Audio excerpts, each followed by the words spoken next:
Kota Blitar selama ini identik dengan wisata ziarah Bung Karno. Ternyata ada makam lain yang cukup terkenal, yaitu makam Joyo Digdan. Pesanggrahan Joyo Digdo, selain dikunjungi masyarakat umum, juga diziarahi para pelaku spiritual pada waktu tertentu.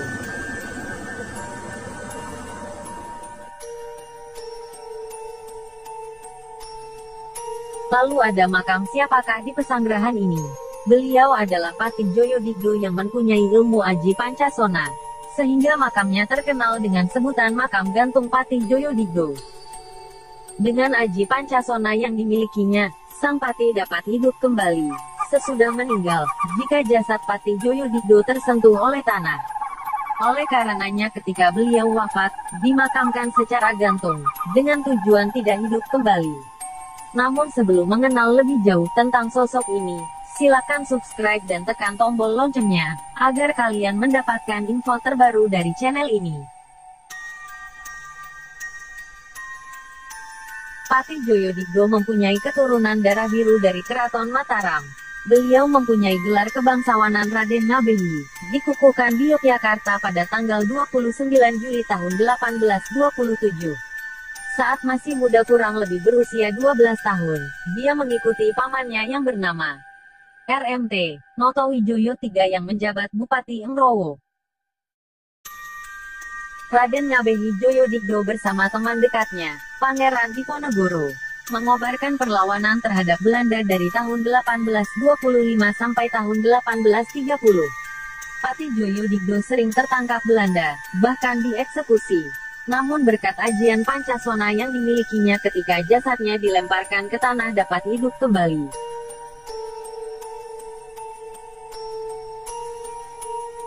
Ketika Pangeran Diponegoro tertangkap dan diasingkan ke Makassar, Raden Ngabehi Joyo Digdo masih melakukan perlawanan. Pada tanggal 8 September tahun 1877, Raden Ngabehi Joyo Digdo diangkat menjadi Patih Blitar, mendampingi Bupati Blitar, Raden Adipati Warsokusumo. Menurut juru kunci makam gantung, Biran, yang dikutip dari Islamidia.com, Eyang Joyo Digdo adalah satu-satunya pemilik ilmu Aji Pancasona pada zamannya. Ajian Pancasona ini mengakibatkan pemiliknya susah mati sebab ketika jasadnya tersentuh tanah, dia dapat hidup kembali. Menurut sang juru kunci, Eyang Joyo Digdo sering menjalani tirakat untuk menguasai ilmu. Salah satunya adalah ajian Pancasona. Untuk mendapatkan ilmu Aji Pancasona tidaklah gampang. Seseorang yang menginginkannya harus menjalani tirakat Tapangalong. Tapangalong harus dijalani selama 40 hari 40 malam tanpa makan dan minum serta bergelantung di pohon dengan kepala di bawah. Saat Patih Joyo Digdo wafat, pihak keluarga membuatkan makam yang menggantung alias tidak menyentuh tanah.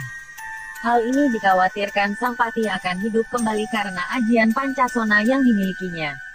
Jasad Patih Joyo Digdo dimasukkan ke dalam peti besi yang ditopang oleh 4 tiang besi, kemudian diuruk dengan tanah, sehingga makam itu terlihat seperti menggantung. Jika kalian suka dengan video ini, silakan subscribe dan tekan tombol loncengnya. Terima kasih.